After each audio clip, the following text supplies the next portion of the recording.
So, thank you so much. I discovered you about 6 or 8 months ago, and you've had a great influence in my transformation. My question, I have 2. I started a business 7 years ago, and it was so successful that I wanted to expand that business. And a best friend and business partner invested in my business, and that second business financially has failed. And I feel such tremendous pressure because of all of the weight and pressure I've given to her life. And I'm trying to come out of it, but I constantly feel her disappointment and her sadness and her stress and her pressure. Then you can't get out of it. And then I feel guilty for feeling okay. Can't get to where you want to be from there. Right. Next. I need guidance. Well, the guidance is you got to feel different. And the guidance is you can't feel different while you're looking right at that. But you're sort of inclined to look at that. And we spend all day, every day, and all the words that we offer, wanting you to realize that you don't have to look at that. And so that doesn't have to control the way you feel. But when that's what your habit of thought is, then there's a momentum going there. It's like the analogy that is our favorite for this is the roads in San Francisco. Esther will remember her amazement when she first saw those hills and realized that people were driving on them. And so imagine being at the top of one of those hills and you look at the road and it just looks like a roller coaster down there. And imagine putting your vehicle at the top of the hill and taking it out of gear and taking all of the braking system off and then just deciding that you're just going to nudge it a little bit from behind to see what happens. And you know what's going to happen. It's going to get going. Gravity and inertia and momentum are going to happen, and it's going to go faster and faster right down into the bay. So as you realize that's not the outcome that you really want, you could get on it early and get out in front of it while it's just barely beginning, and it would just bump you and it would stop and all would be well. Or you could be down there at the bottom of the hill waiting for it and try to stop it before it goes into the water. But it's harder to stop once more momentum goes. And so you've got enough momentum because you're human, and most people are focusing upon what is right now, and the entirety of your vibrational attitude about this is based upon what you're looking right at, compounded by somebody else who's looking at it too. So what this scenario says to us, the way you explained it was really helpful, is that when you were standing in your own vibration, that you were more in sync with your desire. There was less resistance within you. And it's because what you would call the risks were all yours and you weren't that worried about it, and it started small and it grew larger and larger. You didn't get your business bigger than your business, and so it was more of a joyful journey. And then when it got bigger, because there wasn't enough momentum in the vibration of it to attract the partner that was equivalent to yours, you attracted someone who introduced resistance where it hadn't been before, because there was more risk, because it was that person's money. And so as that person felt more risk, then that person offered influence that you fell under. Now, you didn't need to, and it doesn't matter that you did, but it does matter that you don't continue to be under that influence. You got to get out from under that influence, and you can't get out from under it by wishing that it hadn't happened, because it has. That'd be like being at the bottom and wishing the car wasn't going to plow over the top of you. It's going to plow over the top of you.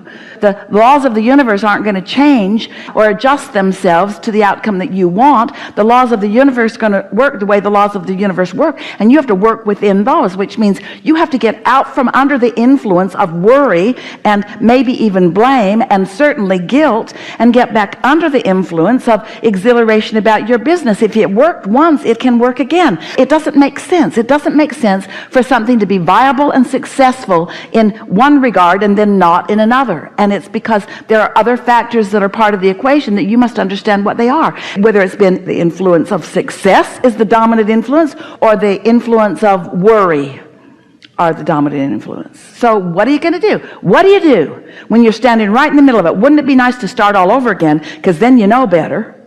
Well, here's the truth of it all. You are always starting all over again. In every moment, you are new unto the universe. In every moment, you can establish a new point of attraction. You could meditate and clear your vibration and be new like you were in the very first place. But most humans don't do that. It's like our friend said, you get new and then you get old again. You get new, you get forward looking, and then you get past looking. I feel guilty for doing what you're saying. That's what I feel, and my business partner would never intentionally want to make me feel that way. Well, stop that's saying what happens. that. Just saying that to us. We're just going to read this clearly, and we want to really give you something because everybody relates to it in one way or another. But we really want you to hear this. You stated that with such fervor and factualness. I feel guilty. Almost as if you were making an unequivocal statement that the universe needed to adjust to. And the universe is responding to that. So a better statement would be, I feel guilty and I don't mean to. And I feel guilty and I want to let that go. And I feel guilty and I know the disadvantage of feeling guilty. And I feel guilty because it is my old habit. And I feel guilty, but I can produce new habits. And I feel guilty, but guilt is not natural to me. And I know that what guilt is my opinion is different than the opinion of my inner being. I know that my inner being's lined up with the success of my business, and I'm lined up with the worry of my business. And so this guilt doesn't feel good to me. I feel guidance. I don't feel guilty. I feel guidance. I feel guidance that this thought is not helping. In fact, I feel so much guidance that this thought isn't helping that I'm not going to think that thought as much anymore. Oh, well, maybe I will, but I don't want to. Well, at least I'm not going to speak about it. Well, maybe I will if there's enough momentum.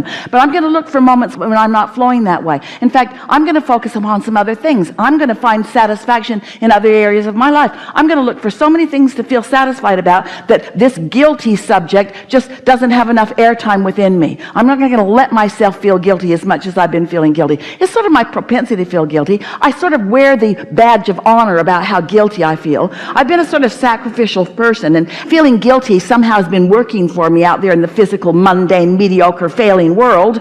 But I realize that now I'm playing in a different game. I've got success going for me. And so I feel guilty about feeling guilty is because your guidance lets you know that feeling guilty is not productive. So you don't feel guilty about your guilt. You feel aware that it isn't helping. You don't feel guilty about your guilt. You feel aware that you're not moving in the direction of your desire, that you're not in sync with your desire, that you're out there on the raw and ragged edge, and that you're not allowing the influence of source energy to affect you in that moment. That's all. That's all.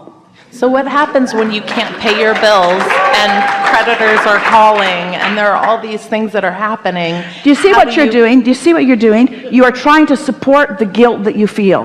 Well, no, what I'm trying to do is I'm trying to say that I know I meditate every morning. Thank you very much. Blah, blah, blah. Like all blah, of this. blah, blah. You keep talking about what you do not want, and you can't get around that. You got to stop doing that. So what happens when I can't pay my bills, you say? We say, first of all, don't talk about it. So I've got this reality, Abraham, that I have to face. I have to face this reality. This is a reality that I am facing. And we say, yeah, we know that, but you could, you're not even trying yet, you could find a different vibration about it. Try right now, if you can. Ask the question, and then you answer it.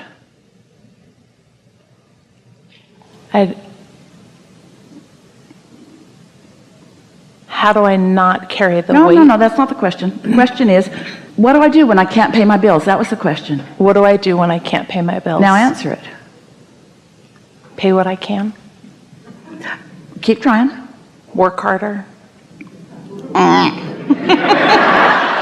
That's been what I've been doing, though. That's all right, but keep trying. You're under the influence of that, so that's all right. What do I do when I can't pay my bills? Just hear this. What are you going to do? What are you going to do? If you can't pay your bills, what are you going to do? You're going to not pay your bills, and you're going to have a choice about how you feel about that. So you can not pay them, and you can blame her, you can blame you can blame whatever you want to blame and get nowhere. Or you can not pay your bills, and you can remember better times, or you can lean toward things getting better. You can't control the current reality, because the current reality had momentum coming in. It had momentum coming in, and it is what it is. So you can't control what that is, but you can control, or let's say curb, your response to what is. So I can't pay my bills. but I could meditate. I'm too worried to meditate. I can't clear my mind. I need to work harder instead of meditate. Just keep perpetuating that. But I can't pay my bills, but I can find satisfaction. I can't pay my bills, but I really appreciate this girl that came to play with me. I can't pay my bills. Now, it's even better if you get off that subject altogether. There's this subject that has me worried, and there's all these wonderful things. I can go to Asheville. I can spend some time with fun people. I can, against all odds, get in the hot seat and have a conversation with infinite intelligence. I can find the vibration of it. I can acknowledge the reality of the vortex. I can acknowledge that my business, our business, because our business is bigger than it has ever been, because the contrast has made it bigger. And I can acknowledge that when I line up with what it is, it will be more than it has ever been, which was the whole point of the expansion that I asked for. I wasn't wrong to ask for expansion in the way that I did, because expansion was inevitable. I asked for expansion, and I got expansion in that we spread out a little bit, but I also got expansion in that it introduced resistance into my equation that caused me to launch more rockets of desire, and my vortex version of my business is expanded, and that's a good thing, not a bad thing. And I can catch up with that. And it doesn't really matter what's going on right now. I'm stable enough. I know what to do. We can work hard enough to keep ourselves stable. We don't have to lose this business. I know what to do. I know what to do. But at the same time that I am working maybe longer and harder and with more clarity, I'm also finding vibrational stability with this bigger business. I can't give up on my dream, but I could give up resistance. We're not asking you to give up your business. We're asking you to give up your resistance. We're asking you to give up your propensity to complain about it or to try to justify where you are by talking about what's going wrong. You see, everybody, relative to everything that they have, is in a place where it is improving. And it doesn't matter how successful you feel that you are. You could mess it up with a thought, or you could enhance it with a thought. Doesn't matter whether you're a billionaire or a millionaire, or whether you're just starting with a fledgling business, or whether you're talking about a relationship or anything else. It could get bigger. It already is bigger. You could lean toward the bigness of it, or you could lean away from it. You get to choose all of that. And the reason we're talking so strong with you is because, first of all, you represent everybody else, because everybody's doing a little bit of that, but you have a propensity to want to explain it like it is. That's what's going on with you right now. And there's enough about what is that is satisfying. If you got to explain it like it is, then at least look for the things that are satisfying as you explain them. You hear all of this, aren't you? Yes. So the universe won't let you down, and your inner being has your back, and your inner being knows what you want, and your inner being knows how to get you from where you are to where you want to be. But you've got to listen or feel for the impulses, and you can't get there while you're talking about what is. And it's not because Source isn't telling you. We're speaking to you as directly and as loudly as is appropriate under these conditions, and you still can't actually hear us, not quite yet. But it isn't because we're not giving it everything we've got, and it isn't because we don't know about the absolute success and magnitude of your business. It's because you've got yourself in a vibrational place that is temporary. And every day from this moment forward, you're going to release more of that and allow more of this. It's just the way that it all works.